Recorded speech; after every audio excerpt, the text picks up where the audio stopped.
Good day to you. This is Galactic on what appears to be, let me check, my birthday.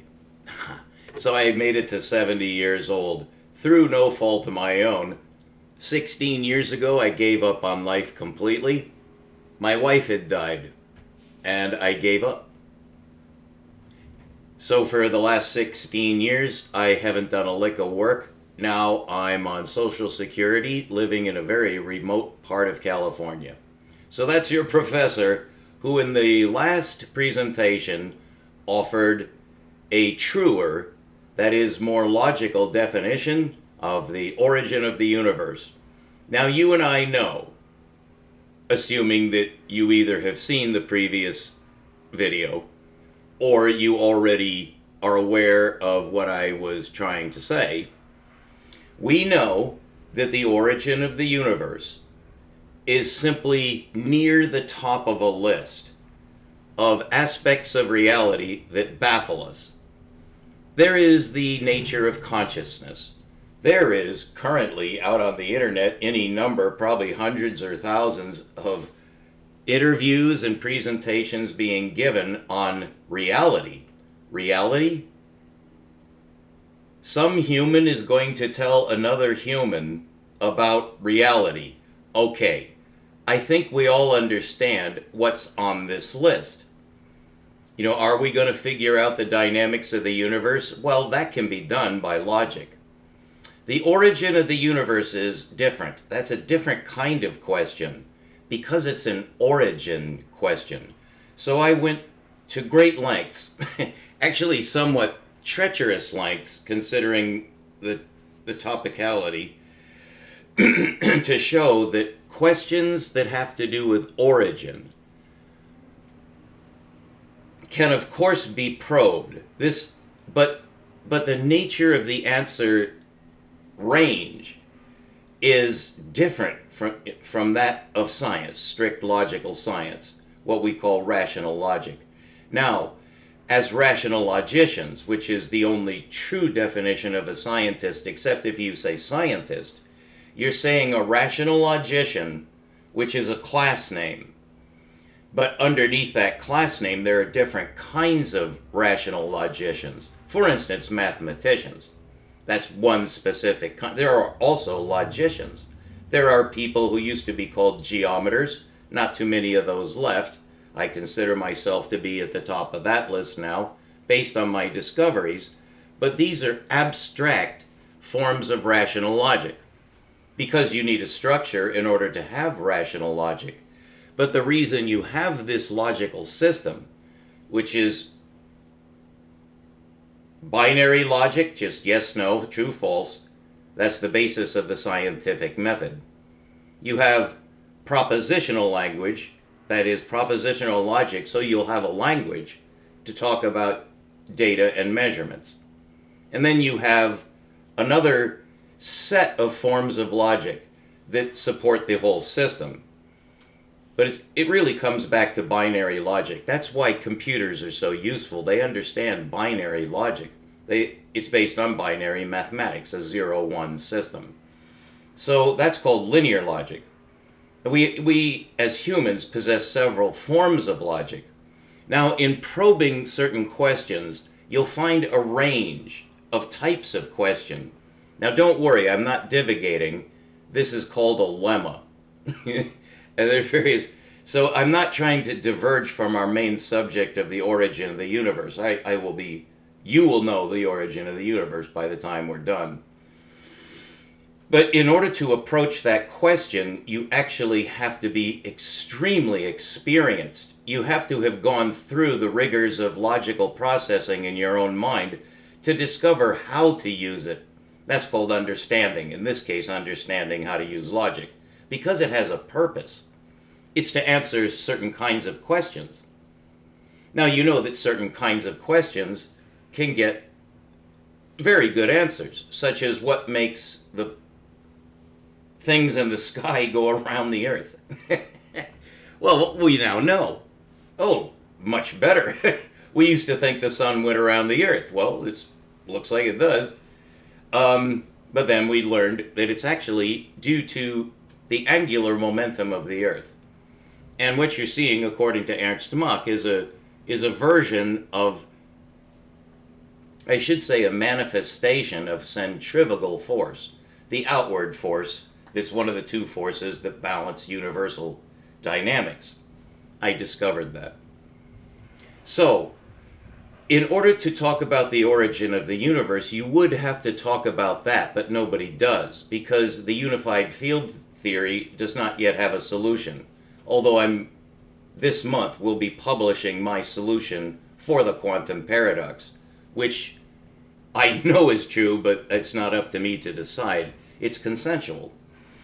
So, I do know the origin of the universe in a certain sense. I am being grandiose in another sense, but I'm not exaggerating.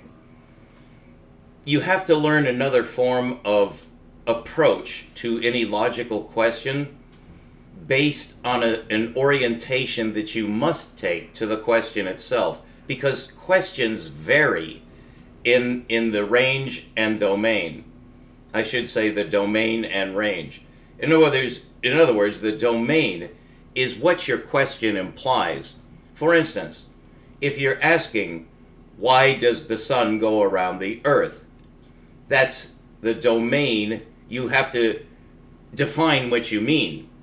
What is the sun? What is the earth? If you can't answer those questions, you can't answer the question you have in front of you, because you're trying to relate two objects, but you don't know what the objects are, you will not find the answer. Although there's a footnote to that, because you can find the structure first and then figure out what the objects are. And that's part of the interesting. Logic is not a single thing. When you look up a word in a dictionary, you may see a whole page of definitions, some of which are contradictory due to the way language is used. Now, the way we use the language of logic is tiered, and it's oriented toward the question, the way we use it, because you have to have a question, because science is about solving problems. Well, so is rational logic. So you have to be cautious in defining what are the goals of science, what are the goals of rational logic. That is, what is the scope of what rational logic can address? It can't address things like dreams. Well, this is a good, you see I'm stuttering and stumbling. The reason I'm doing that, I think you can guess. When you're asking about purpose, you're raising the stakes. Normally, when you ask a scientific question, it must have a yes-no answer. That is true or false. Does the sun go around the earth? Well, if you know about Ernst Mach's principle of centrifugality, you might have a reasonable answer to that question without fully realizing the solution. But by defining your question, you get the solution, because Mach's principle simply states that a rotating frame of reference, which Earth is, which means you're on the surface of that rotating surface. Because it's rotating, you experience one of the effects of centrifugal force. But the point is, when you orient yourself to a question in science, the very first thing you do, and this is documented by the Stanford genius Polya in his, I think it has gone into 30 some editions. I forget the title though, but if you look it up, you'll find out. The old professor just woke up, so he may not have a perfect memory. I just turned 70 today. 70. Yeah, you have to be cautious even with words when you're communicating. Did he say 17 or did he say 70? All right, so now I am divagating. Let's get back on track. We're addressing the question of the origin of the universe, but the first step in the Polya method is to fully state the question so that you understand the question. Very often, and I'm not sure about a percentage on this, but very often to be a statistical truth, simply by defining your question according to the Polya method, that leads directly to the solution. That's true of the origin of the universe. What do you mean by universe? Okay, we just cut through a lot of red tape there, didn't we? This is one of the effects of logic in a man who's capable of using it to its fullest extent. So if you are truly interested in the origin of the universe, first of all, you may want to ask yourself, and I'm saying this from the point of view of a apprentice wise man, I'll put it that way. I'm trying to be as wise as I can. I know I'm human, but you still try. That's the whole point. You keep going. You're determined to get a logical answer because you know you can. So it's a challenge. And the origin of the universe is really near the top of the list now because of the discovery of Edwin Powell Hubble, which was then advanced by a whole systematic group of scientists who developed a model.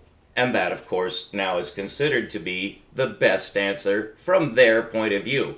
When you say it that way, it starts to box things. You start to get a hierarchy of falsifiability or reliability. What's the source? What's the data? What's the logic? You have to do this as a scientist. Anything that science has learned, no matter who said it or how long it's been standing, you have to actually repeat the entire process of discovery to get to that point to make sure of every step. Well, that could take you a whole lifetime. Not necessarily. In fact, no. Because one of the services of logic is simplification. That saves time. So we do want to drill down to the very best orientation for answering the question at hand. It is a legitimate question. As a former Bible scholar, I can just give you a background fact that'll help you. You don't have to commit. There's no passing of the plate here singing hymns, all right? We don't even talk about God, although we do talk about the designer.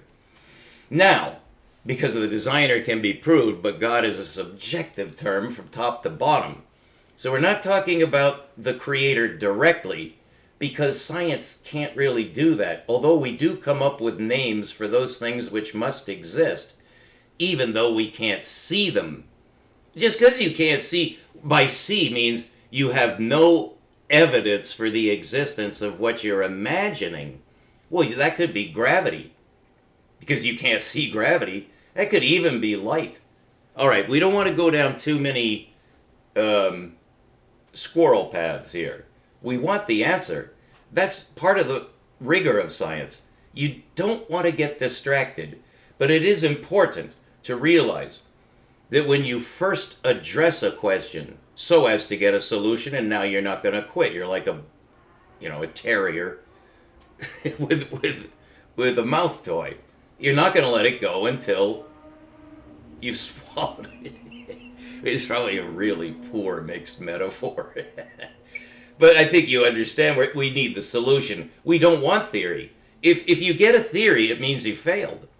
It's as simple as that. You have a theory, well, that's where you leave off if you can't prove what you say. You leave off with a theory.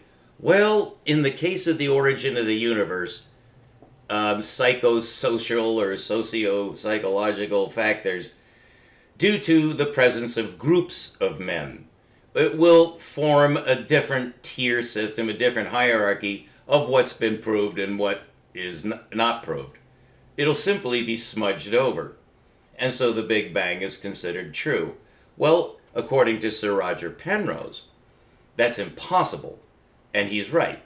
But what Wikipedia says you have to do then against an established theory that's not been proved, when you have a replacement to disprove it, it means you have a better theory. It's always dangerous to say you have a correct theory. What you want to say is that you have a hierarchy of theories, some of which are more plausible, but they're all in the same bin. They haven't been proved.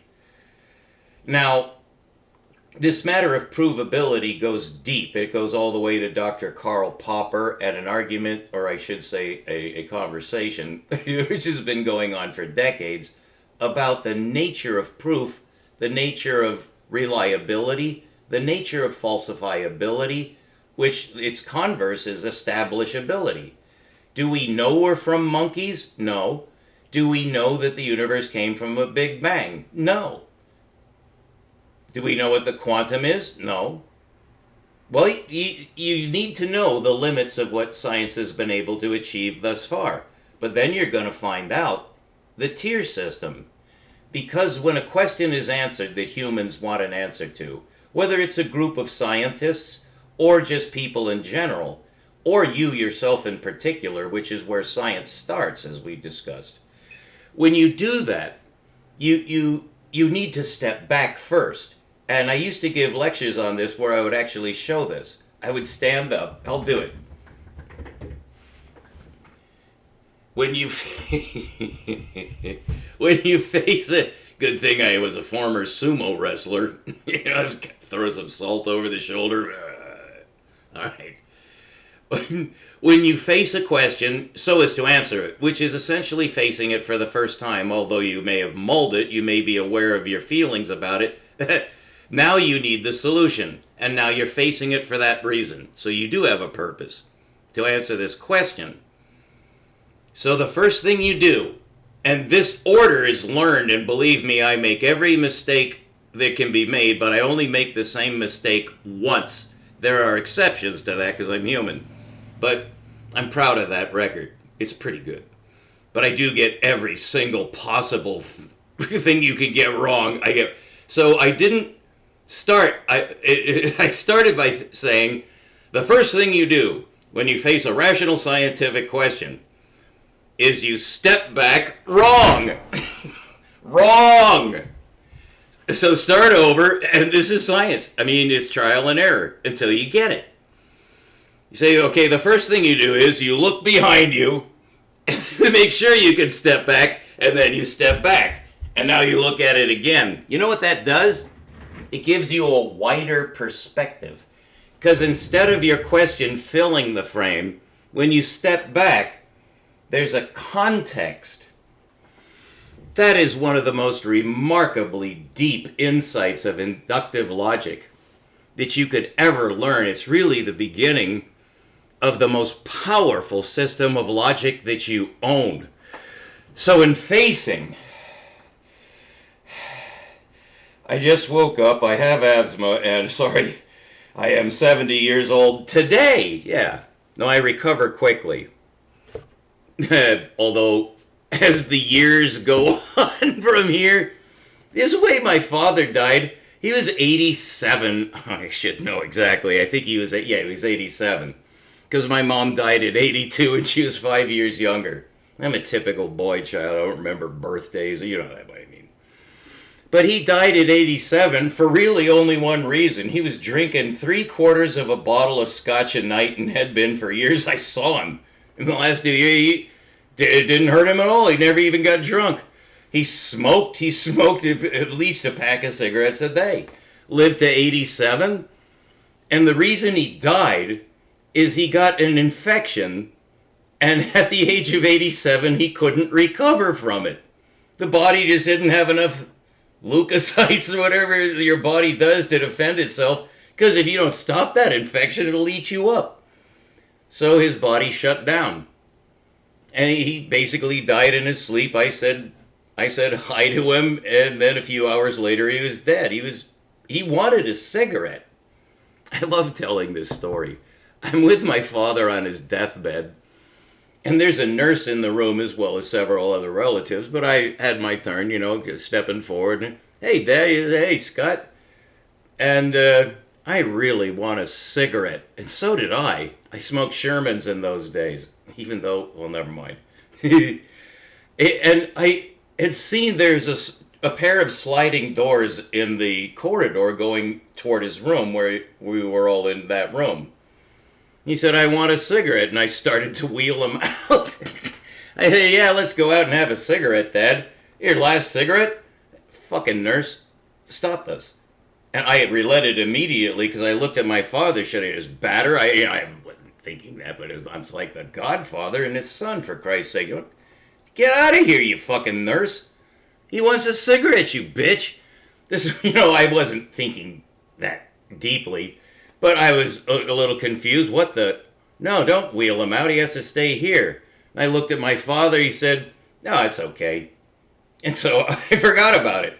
And then he died in the night of perfectly peacefully. So did my mother.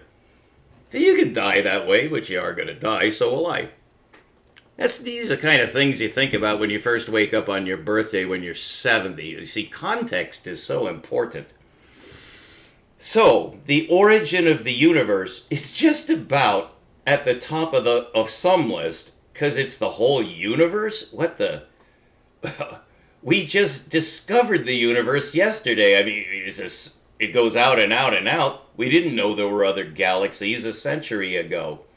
This is really just raising the stakes on a very old question. It's really just the origin of anything. That does fall into a specific logical category of answerable questions. Some questions can't be answered because they're misformed. Those are called conundrums, sometimes paradox, although paradox and conundrum, I made a great study of all the words for like riddle, enigma, dilemma, conundrum, paradox. Oh, it was a tremendous study. All those studies were burned up in the campfire, but I started over. That was only 4 years ago. Because just yesterday my house and all my life's work was burned up. Well, you go on, when you're a rational scientist, and I never finished the sentence. What is the definition of a rational logician, which is just someone who applies logic correctly? That can be in a lot of directions, mathematics or geometry or several logic itself. But a logician learns how to address questions. And I still haven't finished my sentence, but I don't want to lose the thread, so I'll come back to that if I remember. But let me finish the sentence. A rational logician should be called a scientist, which then a scientist has two definitions that are not the same at all. One version, that is one spin-off, or you could say one perfectly miraculous application of rational logic, is technology. And I've given so many segments of lectures to just keeping you aware that technology is not science. It's science. It's not science.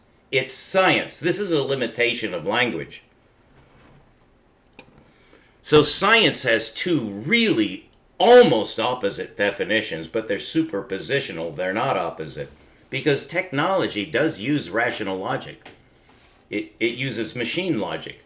And with the aid of the calculus, it's produced the miracle of the Industrial Revolution and space travel and the rest of the list, and fusion bombs and superfusion bombs. But that's technology. That's not science. That's a branch science.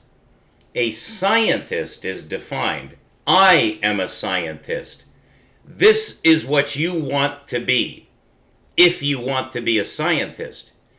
I'm telling you, because time is running out on giving this time-critical information, you do not, I repeat, do not want to be a technologist.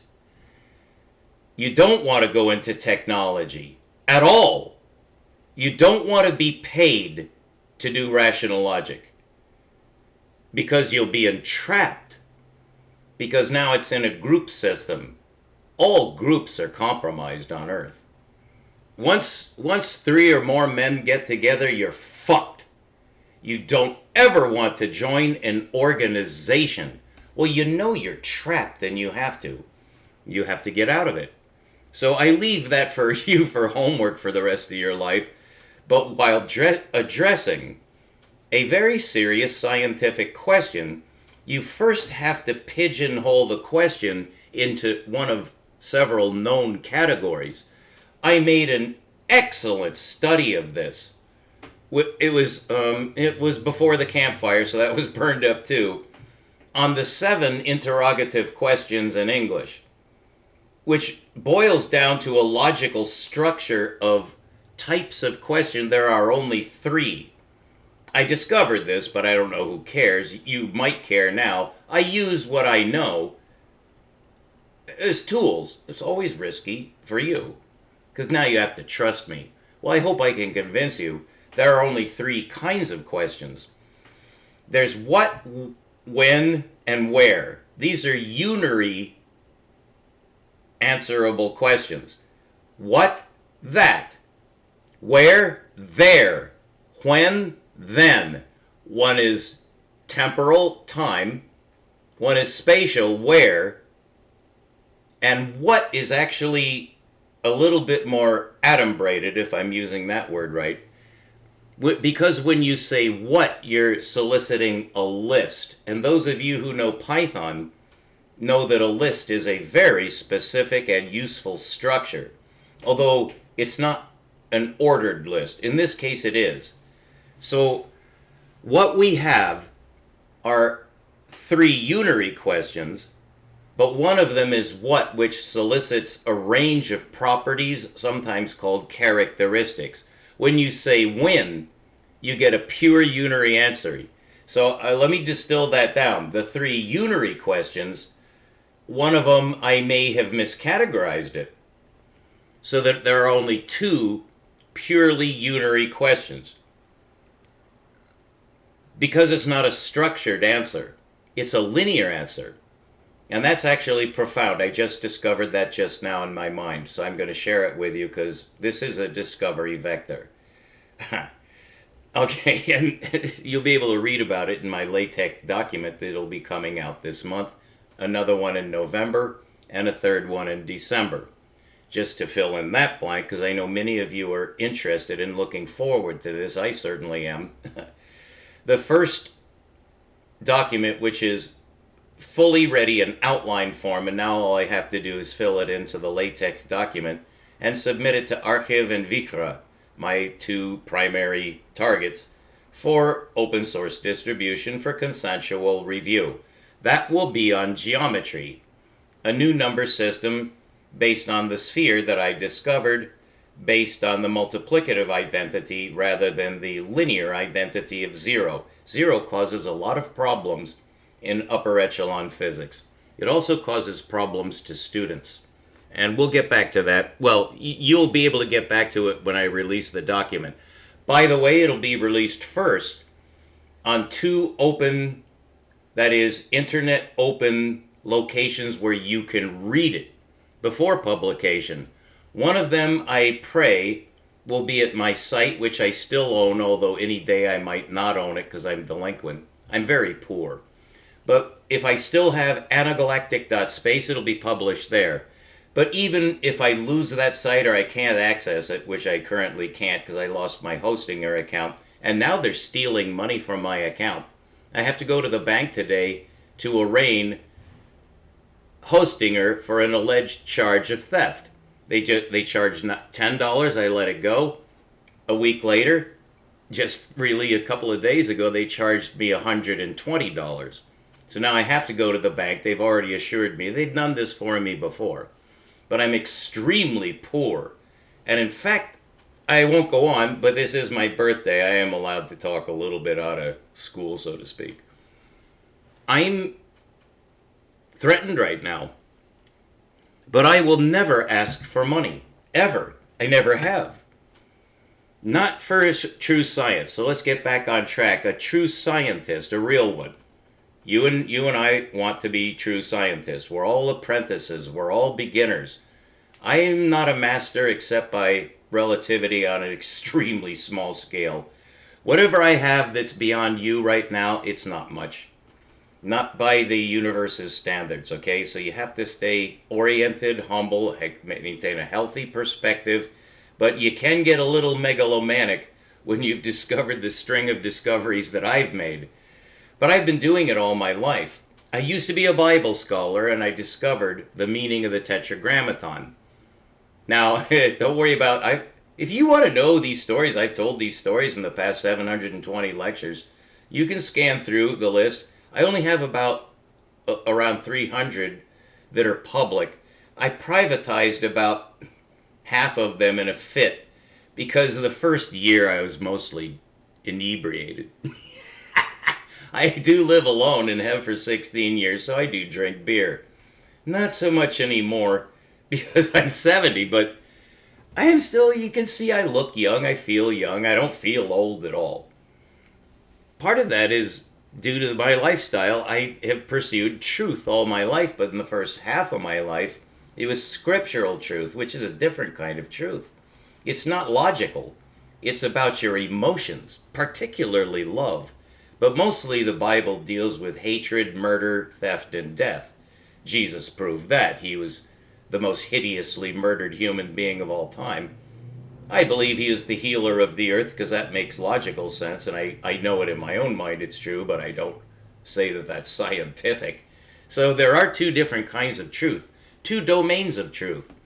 Now, in the case of a rational logician, just someone who uses rational logic to solve practical problems in a whole range of fields, you can apply that to a specific, should I say curriculum? No, that's not the right word. You apply your rational logical system, which is a subsystem of your mind that simply is not your emotional subsystem, which includes love and fun. Well, science is neither love nor fun specifically. But you see, everything is related inside of a human. That's part of the game. This whole thing is a game. You have to play by the rules. It's not whether you win or lose, it's how you play the game. And that's profound. It's how you play the game that determines whether you win or lose, nothing else. There is no win. But in retrospect, using a certain form of reflective logic, you can prove to yourself that if you actually do your blueprinting correctly, you stand the chance of being whatever's past death. Now, I can't go into that because that's not pure science. But that's where science kind of is fuzzy at the edges, isn't it? Oh, it's quite philosophical. Science addresses everything. But in this case, what I mean by a scientist, the highest form of scientist, is someone who gets their lessons directly from the universe and nowhere else. You only have truth that you can prove is directly from the universe. It's not from men. That is a hugely advantageous sieve to be able to master, because now you can get rid of 99% of the bullshit. I always say 99% instead of 100 because we're human. So it's an asymptotic curve to heaven. Nobody's ever proved that anyone has gone to heaven, except if you read certain ancient texts, you'll see that there are some stories of men who may or may not have gone to heaven. But Buzz Aldrin didn't go to heaven. He went to the moon. Now, to go to heaven, you have to go farther. Well, how far do you go? Well, that's a paradox. You should go to the edge if you want to know what the universe is. Well, not even the James Webb telescope can see that far. Nobody can see the edge, and the mathematics cannot see the edge either. This is something you actually have to be able to see because you're getting it directly from the universe, not from your goddamn faulty numbers. That's the subject of my first LaTeX document.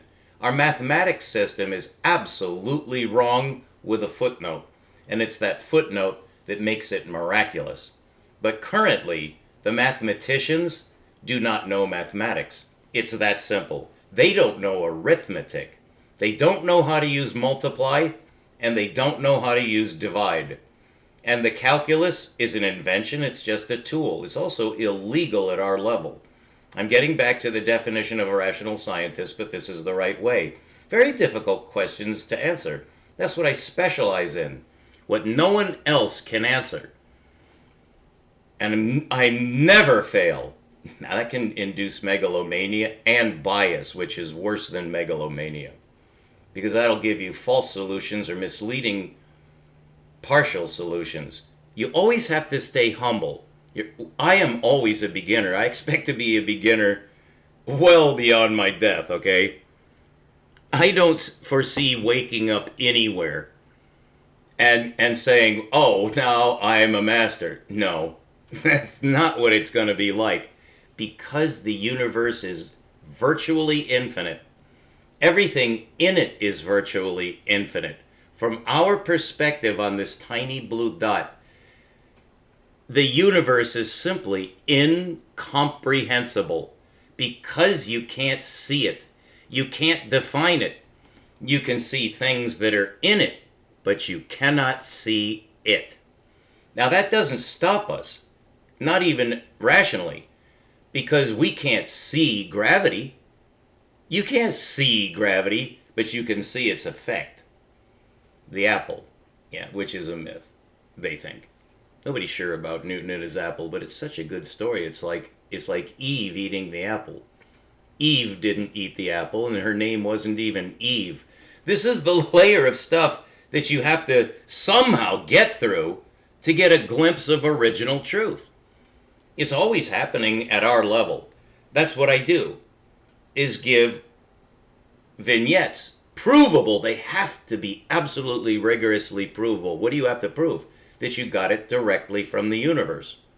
You can use mathematics. Mathematics is a very useful tool. Geometry is much more powerful, and in fact, the mathematics does not work if you don't know the geometry behind the mathematics. And that's why our physicists are failing in their ability to penetrate the quantum paradox and the cosmological paradox. Now, the origin of the universe is part of the cosmological paradox. But you see, we're addressing the question, what is the universe? Now, I have to pause here because there's two sides to that question based on what I just said, because you can't see the extent of the universe. The quantum paradox shows that in a certain sense we can't even see into the universe. We can only see to a certain limit. Well, that means you're not seeing everything. Well, that's why we have a paradox, because we want to see everything. Well, pause there. What do you envision as being the solution set? What are your choices? That may be hard to divine because it's inductive. You're not sure of the range. But what you need to be sure of is the domain which is the input, the information that you get. It can't be from textbooks. It can't be from humans. Technically, it can't even be from equations. Although you can make those work, you don't start by assuming they work. If you do that, you fall into the trap of modern physics. They are entrapped. I feel sorry for them in a way, but my document to be published this month will solve that. I'm sorry to have to shock you, because I know that you'll say, that's horse shit. Look, you have figured out the secret that's blocking physics. Yes. You can look into it if you want or not. I've given 725 lectures on it, so obviously I'm serious in some way. Oh, I am. Now, I wasn't looking for the origin of the universe, but I study it, of course, because I'm a rational scientist who wants to keep up with science. This is where you're still subject to your environment in a certain sense, because you have to be studying what science is studying. Now, there are many branch sciences. There's a cutting edge of biology, a cutting edge of geology, cutting edge of chemistry, but we're studying astrophysics. Why? For me, my specific question is the structure and nature of light completely. I have achieved my goal. I consider that miraculous, but for me. But it is science. I did it scientifically. So now, according to the dictates of science, which I swore to uphold, I have to publish. It doesn't make any difference if I'm shy. It doesn't make any difference if I'm lazy. It doesn't make any difference if I'm afraid, either for my poor sensitive body or mind or soul or feelings. Oh my God, I can't do this. No, you have to. If it's your turn to go, you go. You don't ask questions from the universe. This is the universe's system for communication. This is why humans can communicate, is to do what I'm going to do for you now. Tell you the answer. What is the origin of the universe? But for you to get the answer, I can't just tell you the result because of the nature of the question. What is the universe? Well, it turns out that if you can answer that question, you could conceivably, I'll say, figure out the origin. Or perhaps vice versa. You see, since you can't bound it, you can't measure it. So you're not sure what it is. But you are from internal evidence. In other words, there is a force balance system. We know about gravity and we know about light, but we're not sure how they relate. If anyone could relate light propagation to the phenomenon we call gravity, that would be the unified field solution. That's the TOE, the theory of everything. Well, the way I look at it, I put these all in the grand unification theory, the theory of everything. There's another one that's equally megalomaniac sounding. These are high-reaching goals. Well, it's ridiculous to think that we've made much progress because look at the nature of what you're trying to answer. The origin of the universe when you don't even have a definition for the universe. Well, of course, there are models for both now. But everybody knows that they're not true. They simply cannot be true because they can't be proved. It's so simple at the basis if you can't prove it, but then there's going to be an argument, and there has been, forever, about what's provable. So that goes deep, and that's why I've produced over 700 video lectures. They're all top-notch, even the ones in which I'm inebriated, but I don't want you to see those. But I probably will release all of them soon, so you can scan them if you want. I don't really expect anyone will. I don't think I would. Although I have for certain specific scientists that I respect so highly. I want to know everything that they have on video. That sort of thing. I don't put myself in that class. I am a beginner of beginners. Okay, but I do have the answer. Well, that's the nature of science. If you get the answer, you have to share it. So we've already come a long way towards bracketing this amazing question, which has two really, really tricky words. They're probably the two most tricky words in all of science. One is origin, and I'll circle back to that, but I want to concentrate on the other one, the universe. What is it? You see, now you have to describe its attributes, characteristics, and properties. That's the nature of a what question. So I realize now I was wrong. In my original, there are not 3 unary questions. I wrote this up, like what is actually special, but I still said it's one of the unary questions, because in one form of the question, when you ask what, you're not asking for a list. You're asking for a selection. In other words, which one? What is related to which? But they're not the same interrogative. So which and what actually are weird because they induce a list. Well, where does not and when does not. So if you were going to address the universe with the simplest question, you might ask, where is it? See if you can answer that. Where is the universe? Okay, that's a little difficult. I told you. And now, when is the universe? Now and past and future. Well, you see, it's too big. So how do you approach this internally? If you're going to know what the universe is, one way to know what it is to understand its structure. And this structure has 2 known categories of structure in this sense of dealing with a physical system. There are 2 forms of structure. One is called mechanistic. It's a mechanistic, deterministic approach to answering what from the inside out. What is it, even though we can't see it or even define it? You can define it from the inside out rather than the outside in. If you're saying what is something, you could answer an elephant. That's a unary answer. What is that? It's an elephant. That's an identity. That's what I meant when I said what. What I should have said is what in one of its forms as a unary question. What is that? But if you're asking the same question again, what is the elephant? That's a different question. When you say, what is that? Oh, it's an elephant. Or you say it's a kind of wolverine or a kind of rock or a kind of this or a kind of that. Oh, it's one of those. Now you know what? It's that class. But if you say, what is it?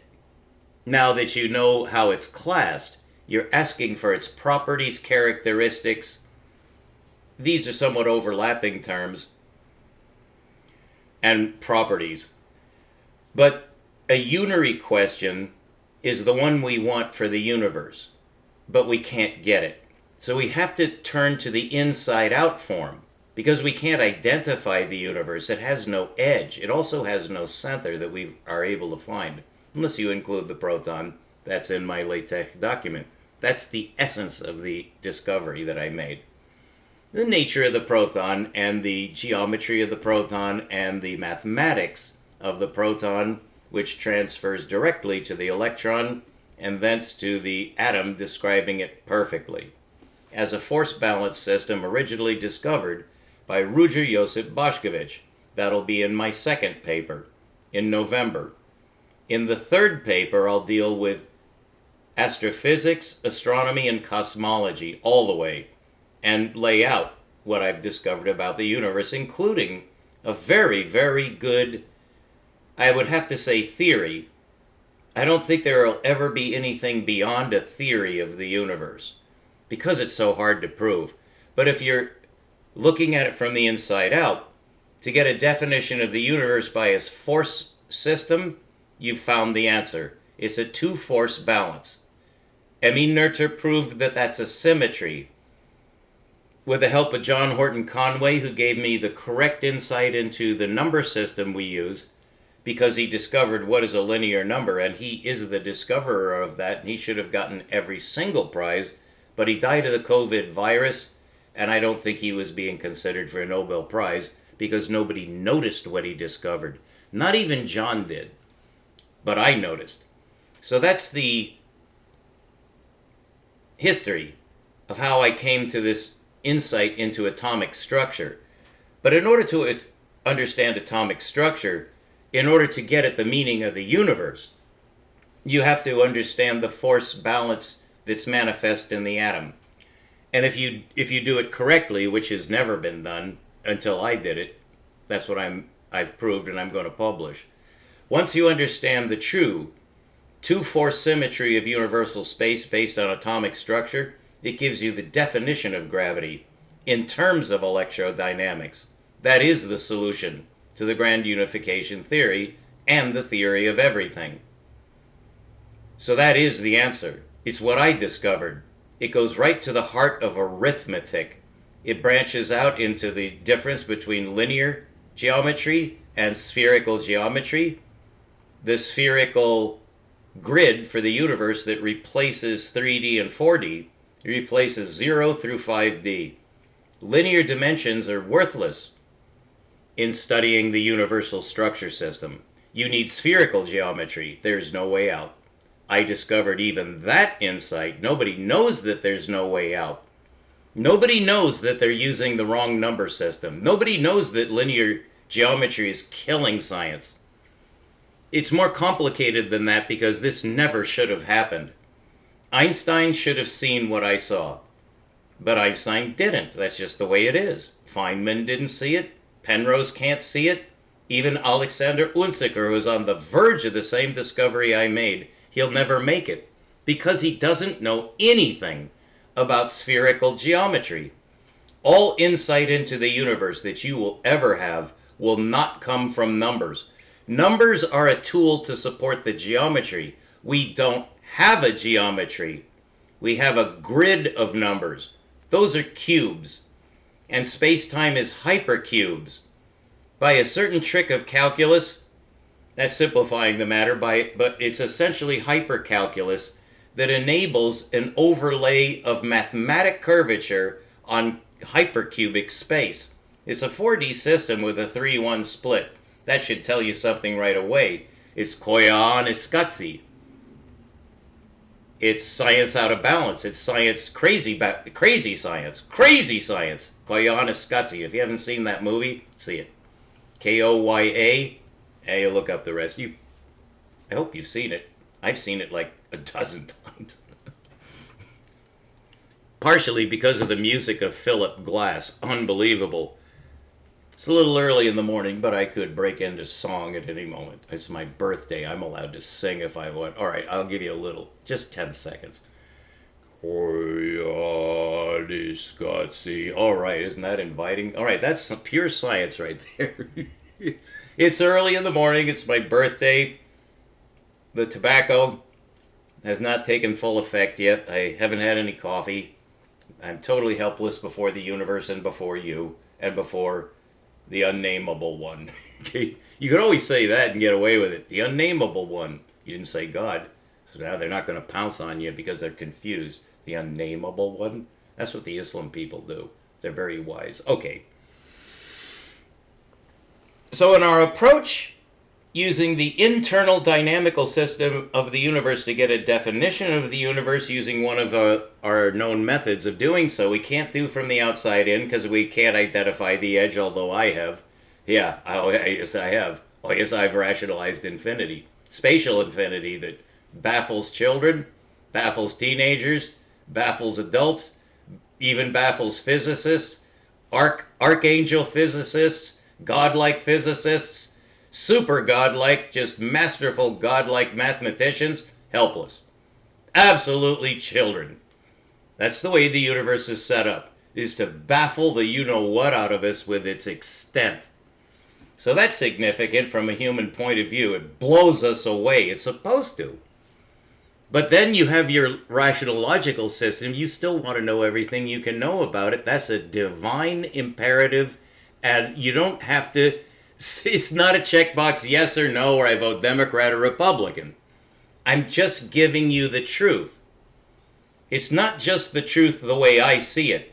No. I'm the super scientist now. It's the way the universe teaches us, not just me. I'm very sensitive about prepositional case, because I'm an English major, which makes me like Henry Higgins, which means in certain respects intolerable. That's just the lay of the land. And so to get back to our question, now that we know that there's a two-force balance system that explains gravity and light in a spherical geometry that I discovered, what does that tell us about the universe? Everything. That's it. And so now you know the origin, and you'll never get beyond that because that is the answer. The origin of the universe, as far as we will ever be able to understand it, is exactly what I just told you. But there's more. The nature of a discovery is that it opens out. And what you didn't think you ever could understand, or you never have understood, or you just have a theory or a model about, which is the same thing as saying you don't know, but you think you might know, you got to keep going. Theories are an irritant to us. We want to overcome theory, so we have the solution. Well, the solution here is constrained to the domain, which in this case is the force balance system, which explains the universe completely in terms of gravity and light on a two-force total system. That explains everything from a dynamical point of view. It's not mechanistic, it's dynamic. And mechanistic and dynamics are so closely related that they never occur by themselves. You can isolate one, as we just did. We got the dynamical solution. What these top-notch physicists today, according to the dictates of the governmental control system imposed on them, they're not interested so much in the dynamics, because that leads to solutions they don't need, because they're solutions for human understanding. They don't need those. What they need is the mechanistic solution. They need to know the numbers so they can control what's happening. They want to engineer something. I think you don't need to guess what they're trying to engineer. To save humanity? Dream on, sweet Charlotte. That's not what Israel's trying to do. That's not what the United States is trying to do. That's not what any country in the history of the world has ever tried to do, with a footnote. There are a lot of footnotes that you have to get used to that if you're trying to explain something this deep. It's pretty deep. It's as deep as you can get. The depth of the extent of the universe must be penetrated to get the mechanistic solution. They think they're doing it, but they're doing it with linear algebra, which means they won't be able to do it. I proved that. It can't be done. Your numbers won't do it. They can't. They're the wrong kind of number. They're not relational numbers. They're quantum numbers. The line is quantized. The circle is not. The sphere is not. It's a continuous line. And that's not a line. And so it's a line, not a line. Yeah. Same thing, a hitch in language. You have to penetrate that. You have to learn. This comes from study and experience. That's why I'm so bold to speak the way I do. I know I may rub you the wrong way because I'm a know-it-all, you know. You have to be. That's what science is all about. If you're asking what is the origin of the universe, you're saying that you're a know-it-all. Well, that's what they want. Who's they? Guess. What's leading the world to destruction? What's produced the hell that is the last 5,000 years of history? What caused this error? What makes death? It's not really death. Death is actually a natural part of life. And then you have to go to metaphysics to explain that to yourself. You can. You'll get rational answers. I did. Okay. When you're talking about the universe, it's easy to lose perspective. It really is. But in logic, you have to maintain continuity of proof. So we got down to the core.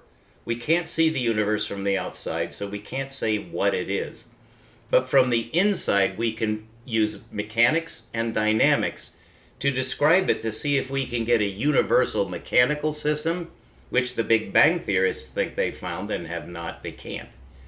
Or you find the dynamical system, which I found, using a two-component number approach on unity instead of nullity. It's so deep and so profound it sounds like a philosophy class, but these are just facts. Nullity is not the same as unity. When you have nullity as your frame of reference, you can only get as far as Albert Einstein, and he did not succeed. He did not get a universal frame of reference. I did. He got a special and a general. That's just one localization to a, I'll just say a complexified locality. But in the case of a dynamical force balance, you have a relationship between two numbers. There are two forces that have two numeric quantities attached. And they're force numbers.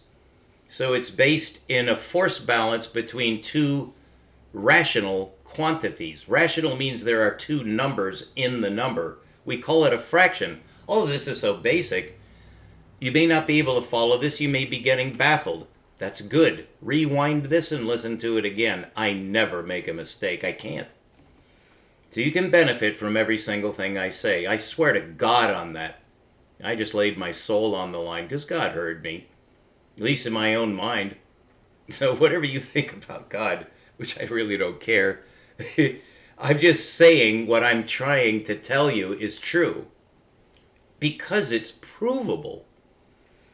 So now you have the Noether force balance, which it should be called the Noether-Boschkovich force balance, and I will name it that right now. It's my birthday. I have certain rights.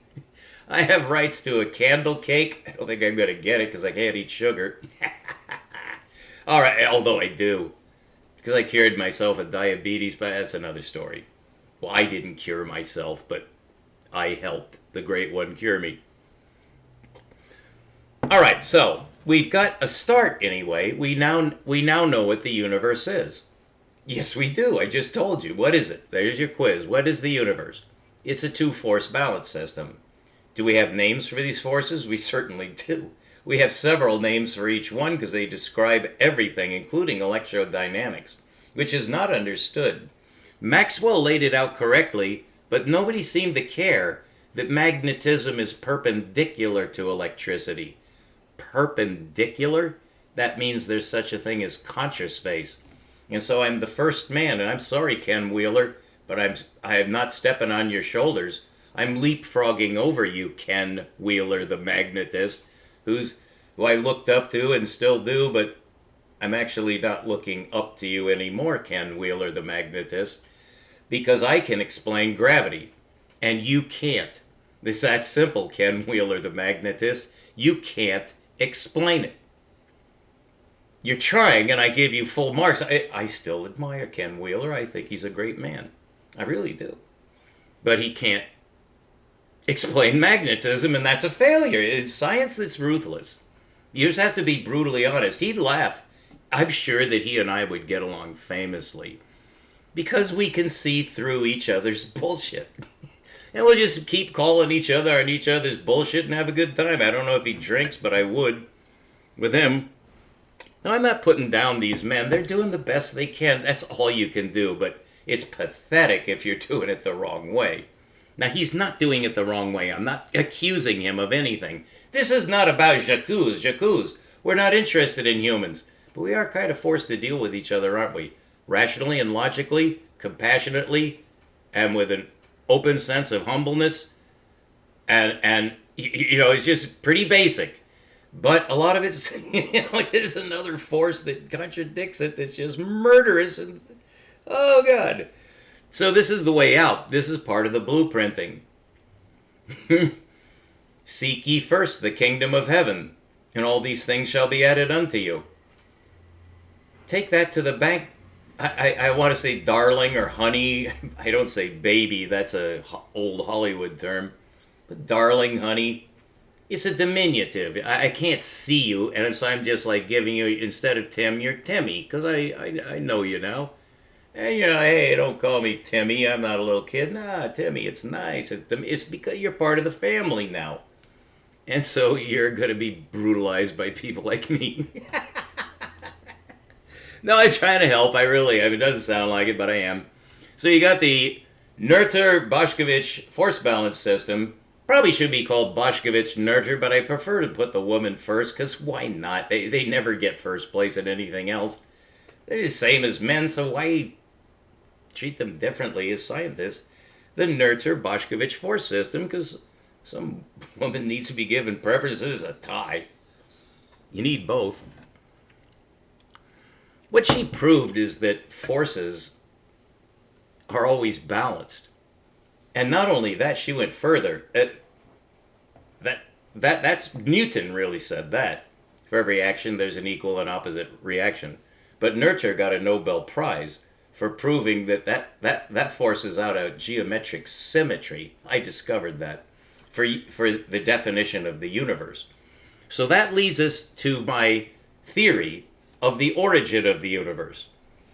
It replaces even Penrose's theory of cyclicism. That's not true. It can't be, but it's an aspect of the truth. And the point origin, equally reasonable from its point of view of linear null reference frame, then the universe has a null origin. Well, that's not true either, but it's close. And so Roger is close too. When you put those together, you discover that the way we look at the universe is either as a point center origin or as a cycle, and that's a circle. And so what Roger is bringing out, and he's close to his end, he's 93, so he's not going to be around too much. Oh, live forever, Sir Roger, I love this guy. And he's doing his best, and I don't impugn anybody, but I do impugn the system that made them pathetic. And Sir Roger will be left behind. Well, Einstein will be left behind. This is part of the progress of science.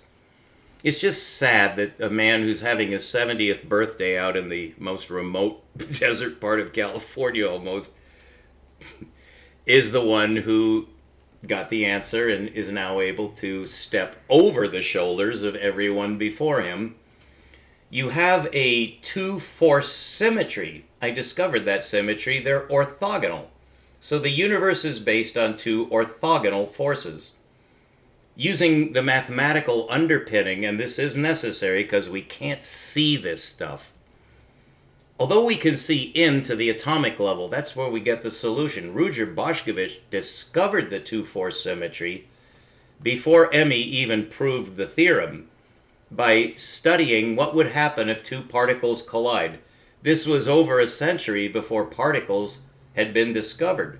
There was no electron, there was no proton, there was no atom. That was a century away. He lived in the 18th century. Right after Newton and Leibniz died, Bošković got the answer. I discovered that he got the answer, and I will be publishing that in my second paper in November. And you will definitely want to read that if for any reason you think that you can't understand geometry, which would mean you shouldn't be in science. You should be a palm reader. So I just sounded like Ken Wheeler. When you get to this level, we all sound alike. We sound a little bats. And Ken does, but when you listen to him, he's not bats. He's beyond us. Well, that's what you're trying to do in science, is get beyond where men have been able to get before. Of course, there's competition. There's going to be all kinds of emotional repercussions. The governments are going to be alerted. You're going to be shot. You're going to be put in prison. You know, these things have happened. That happened to Galileo. Oh, nothing's changed. Nothing has changed. But when you do get it, if you're a real scientist, as I carefully defined, you get your information directly from the universe and you subscribe to the blueprint. You got to share it. You got to communicate it. That's your job. It's your destiny. It's my destiny to have discovered this. You sound like Toranaga talking to Anjin-san.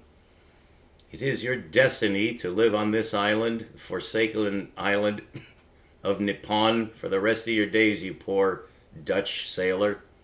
Played by a gay actor named Richard Chamberlain. What a world. Great performance. I love Richard Chamberlain. His performance in Shogun was top notch. He pretended to love Mariko, the beautiful Japanese woman. Pretended to love his translator, as I fell in love with my Ukrainian translator when I was a missionary English teacher in Kiev. Yeah. That's how I married the Princess of Ukraine. Another story for another time. Don't forget it's my birthday. I'm allowed to do this. All right. But I am required to give you the answer now.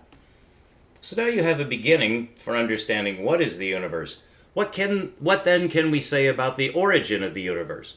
The universe originates in a two-force balance system investment. That's an injection of energy. I call that the Univex event.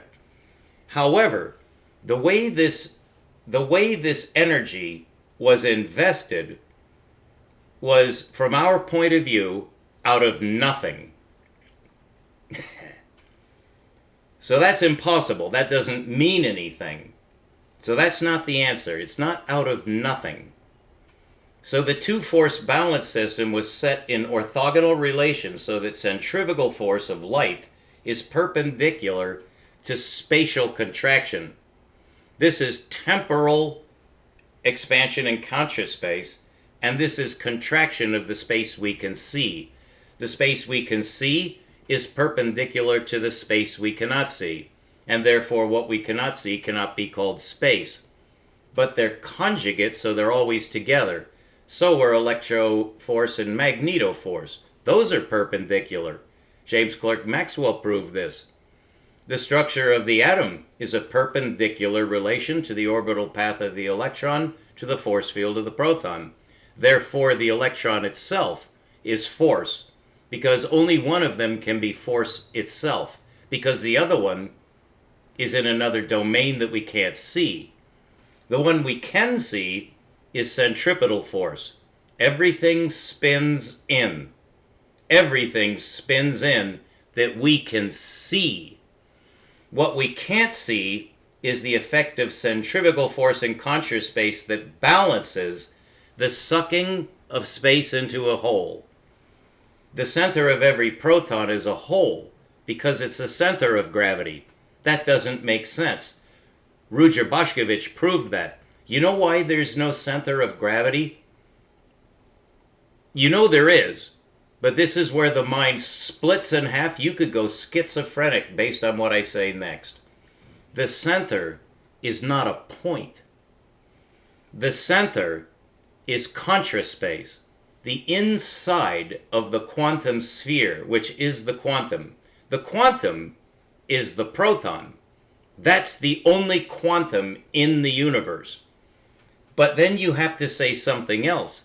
There has to be an anti-quantum, because the quantum is a black hole. A proton is a black hole, because space disappears into a zero. That's called a singularity.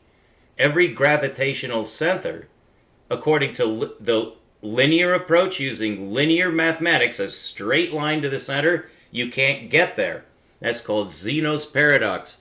And Ruđer Bošković unknowingly, inadvertently solved Zeno's paradox. And when I read his book, Theoria Philosophiae Naturalis,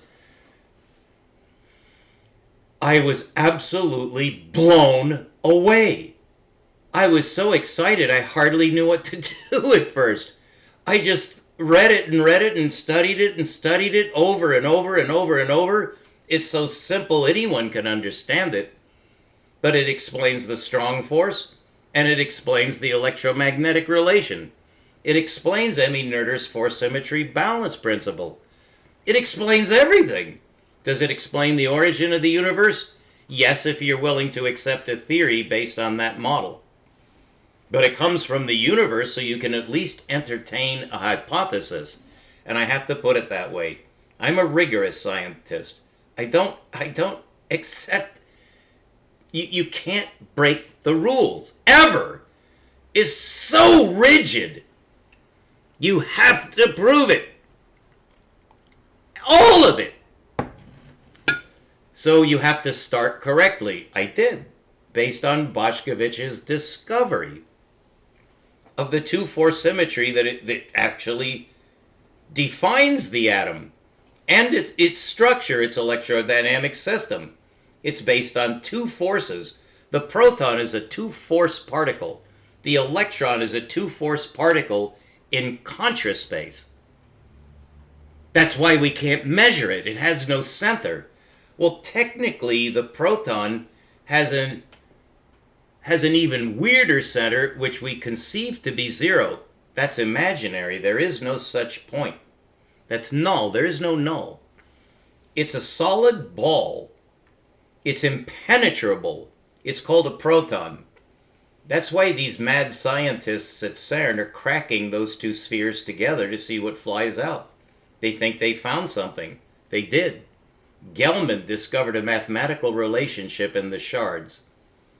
He called it the quark system, and the only thing you need to know about the quark system is that it's a 2-1-1-2 harmonic that explains mathematically the core of the force dynamical system in a numeric relation of 1/2 proportion 2/1.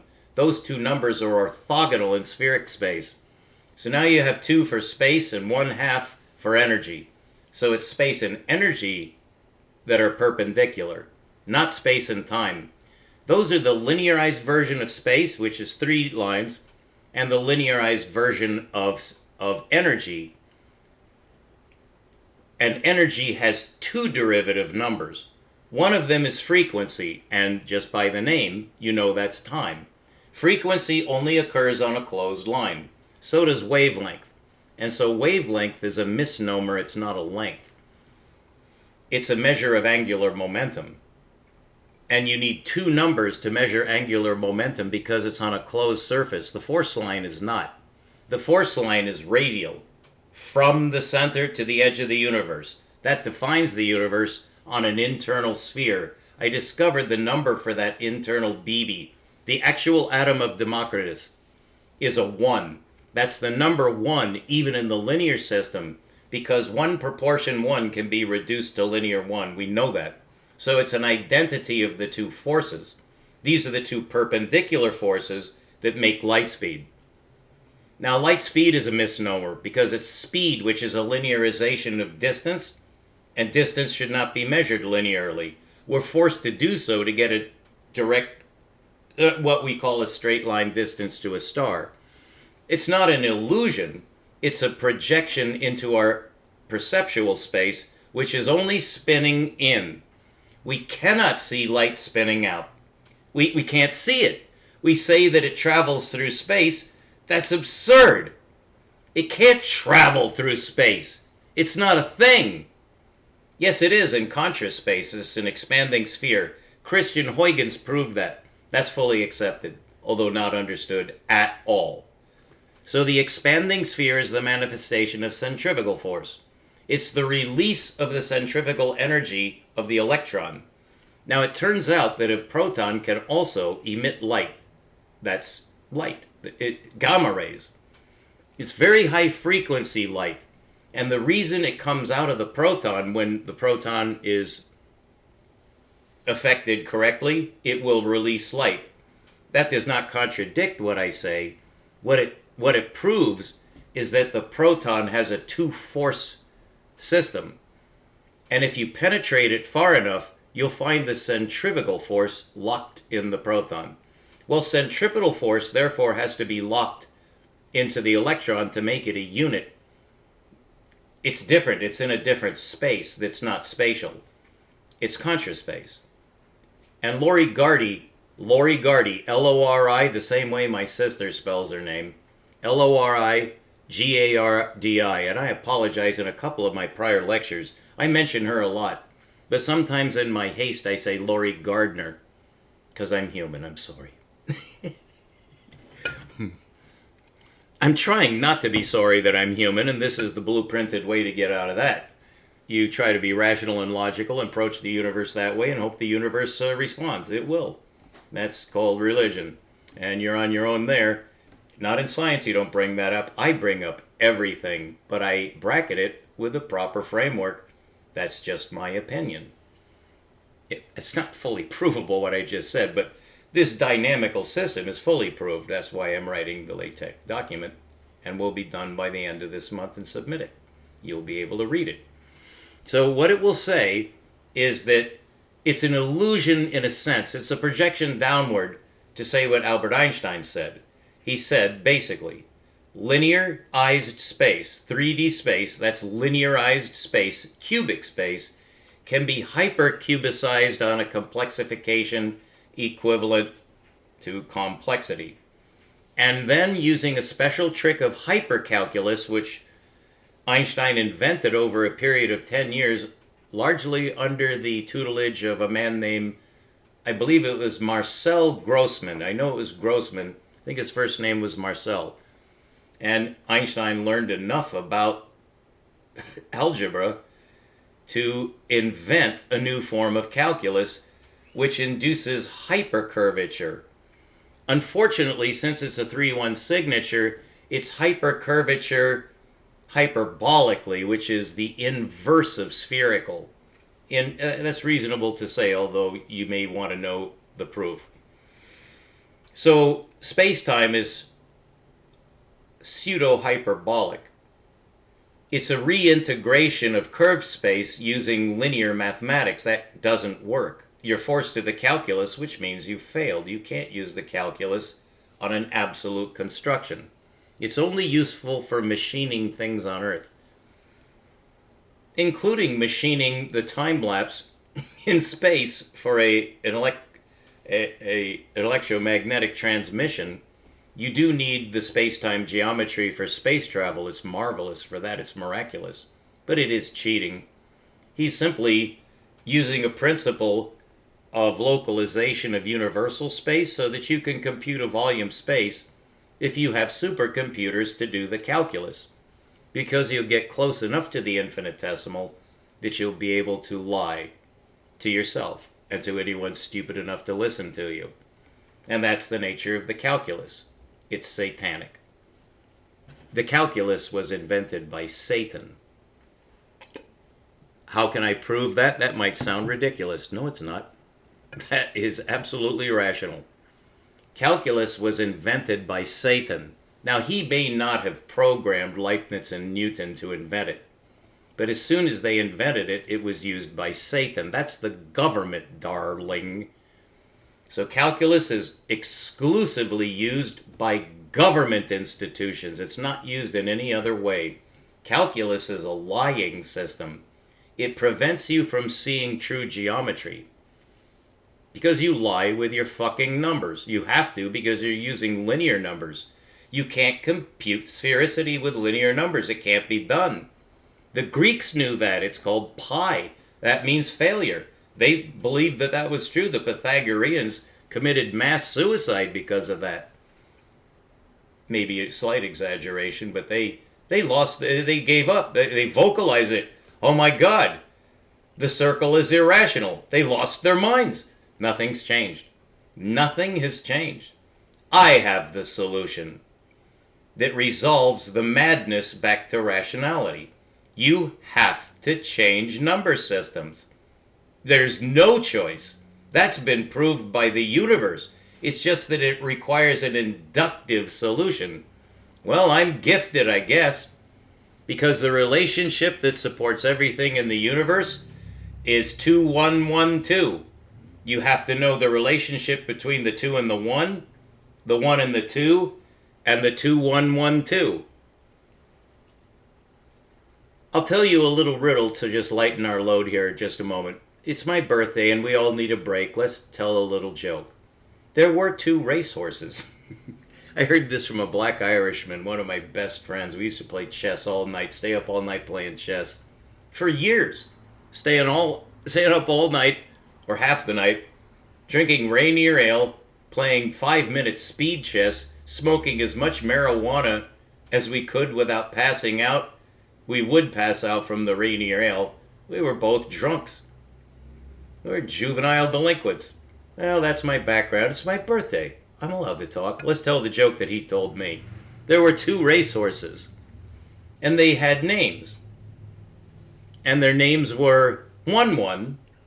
That was the name of a racehorse. 1-1. And another racehorse was named 2-2. Now, they both won horse races. So 1-1, 1-1 horse race, 2-2, 1-1, 2. That's my birthday joke for you. I hope that lightened our load. Because we are talking about the force balance system that defines the universe and gives us its origin. So let's get to the point, because we're coming up on an hour and a half. It's my birthday. I like to talk. And I hope you're enjoying this, because now you're going to know the secret of the universe. This is my whole basis of being on this channel. It used to be to give guided tours of the universe. Well, now you're going to see what the universe actually is that you've been touring. I know, but you could go back and listen if you want. Let's not forget I'm dying. Okay, yeah, I need some water.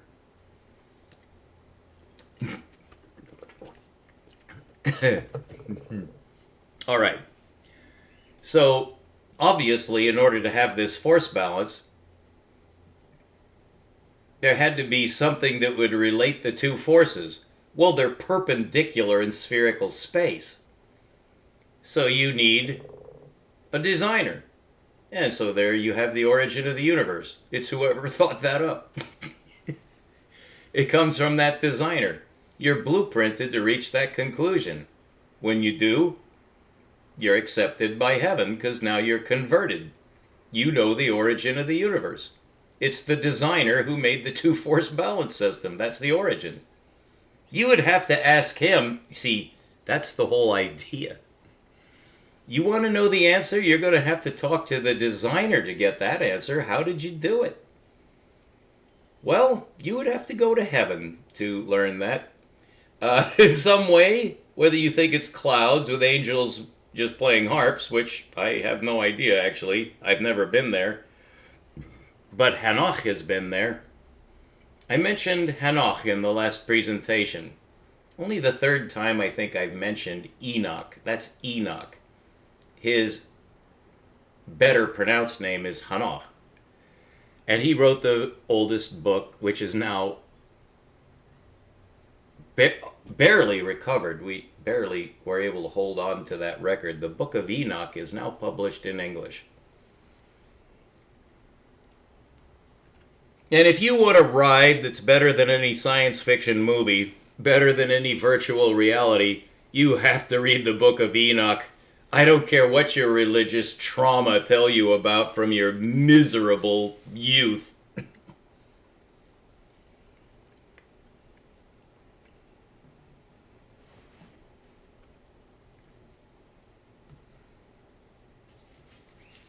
So we have now the origin of the universe. We've gone as far as rational logic can go. We've defined the universe from the inside. It fully explains the universe, and so that's the answer. It unifies gravity with electrodynamics in ways you can't even imagine, are so simple that even you can understand it. I know what you think about your intelligence level. I'm here to tell you you're a genius. All humans are born geniuses.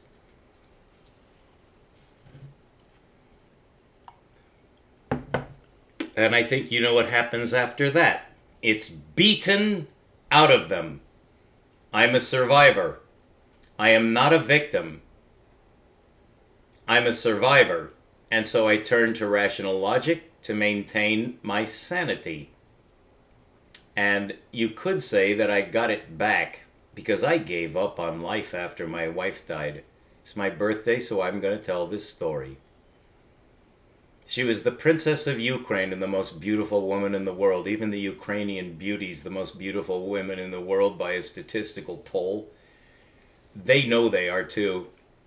And it's a wonder the men don't go insane. They behave perfectly normally around these gorgeous women who dress to kill because it's part of their culture. They're not ashamed.